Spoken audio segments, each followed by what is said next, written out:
Sa wakas na palaban na rin ang may turing na pinakamaangas na boxer sa Philippine boxing na si Jandrel Casimero.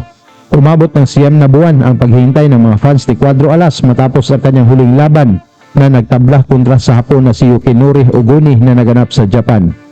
Makakalaban ni Casimero mga tol ang WBO Latino champion na si Saul Sanchez na binansagang The Beast dahil sa bagsik nito sa ibabaw ng ring. Dala ni Sanchez ang record na 21 wins, 3 losses na may 12 knockouts na pambato ng California, USA. Hindi ito pipitsuging kalaban si Sanchez mga tol dahil bumiktima na ito ng 2 Pinoy. Pinalo ni Sanchez ang undefeated Pinoy prospect na si RV Diniega na may 9 wins, walang talo at 6 knockouts sa kanyang kartada sa pamamagitan ng unanimous decision sa laban na naganap sa Japan noong October 12, 2023.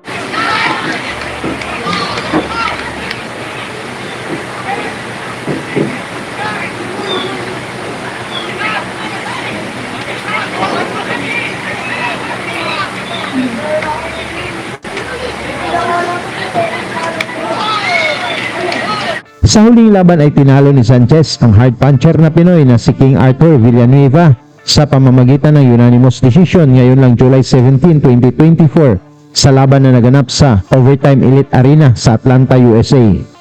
Naging gahado man si Sanchez kontra sa ating Pinoy ngunit nagawa pa rin itong manalo kontra kay Villanueva. Villanueva, who one way or another. Saul Sanchez. Naging WBO World Title Challenger na rin ito si Sanchez mga tol, ngunit natalo lang ito via decision kontra sa WBO Champion, ang Australianong si Jason Moloney sa laban na naganap sa Canada noong January 13, 2024. Habang ang pambato ng Pilipinas na si Casimero mga tol ay isang 3-division World Champion. Cuadro Alas Casimero. Muling naging champion ang pinalo nito si Zolani Tete sa pamamagitan ng technical knockout sa round 3 sa laban na naganap sa Utilita Arena sa Birmingham. He's got him with a bot now. He's given it 20 seconds and Tete still looks unsteady. He's got to buy some time here and make Casimero miss. Casimero needs to pick his punches and he can't find the clean shot. Mula sa panalong ito mga tol, nakatakda na sana ang laban ni Casimero versus sa monster ng Japan na si Naoya Inoue. Ngunit nakansela ito dahil sa COVID-19 pandemic.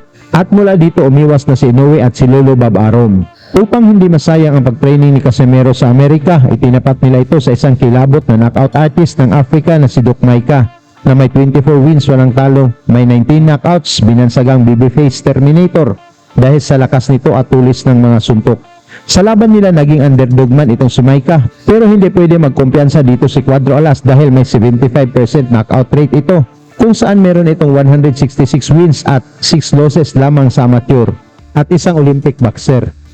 Sa pagpasok naman ito sa pro boxing, nakakuha kaagad ito ng 13 na magkasunod na panalo at lahat ay tinapos niya sa knockouts at naging WBO African Champion, Commonwealth Champion at WBO International Bantamweight Champion at handa na itong pabagsakin si Casimero.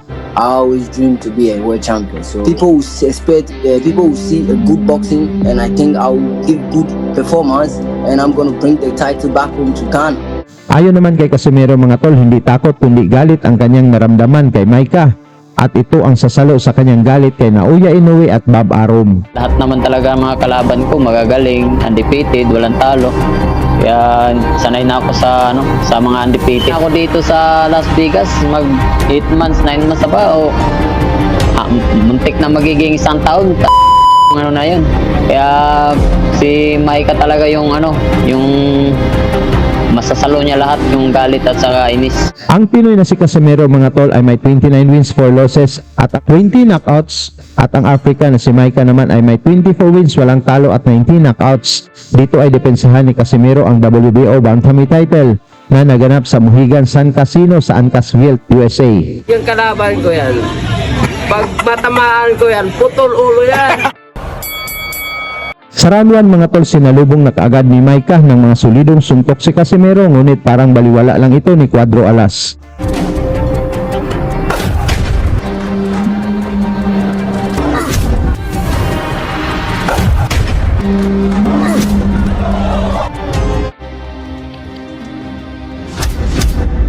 Napapatras si Micah mga tol pag umatake na itong si Casimero na para bang ramdam nito na kakaiba ang lakas ng Pinoy.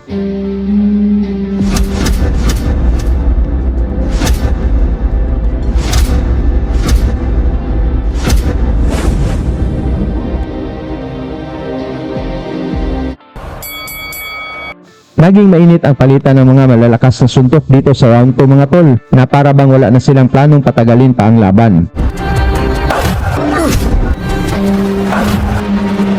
Marami ng mga malalakas na suntok ang naipatama ni Micah ngunit mas lalong ganado na umatake si Cuadro Alas.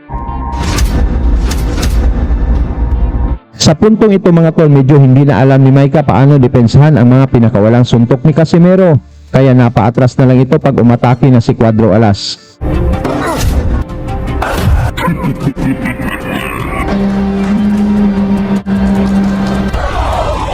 Mula sa malakidlat, sa bilis na suntok ni Casimero, bagsak ang Aprikano, ngunit tumayo pa ito at nagpakita ng tibay. Gusto nang pabagsakin ulit ni Casimero itong si Micah dito sa round na ito mga tol, ngunit matigas din ito at nagawa pang naglabas ng dila na para bang sinabi nito na hindi siya nasasaktan sa suntok ni Cuadro Alas.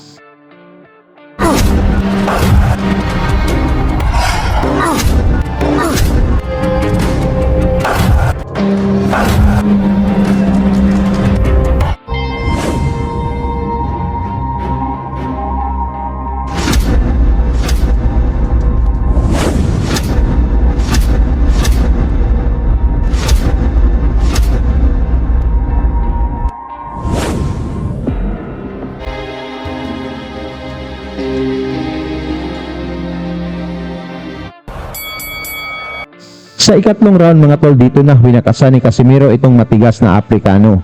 Mula sa malakas na uppercut ni Cuadro Alas, bagsak si Micah at dito na nagpasya ang referee na itigil na ang laban.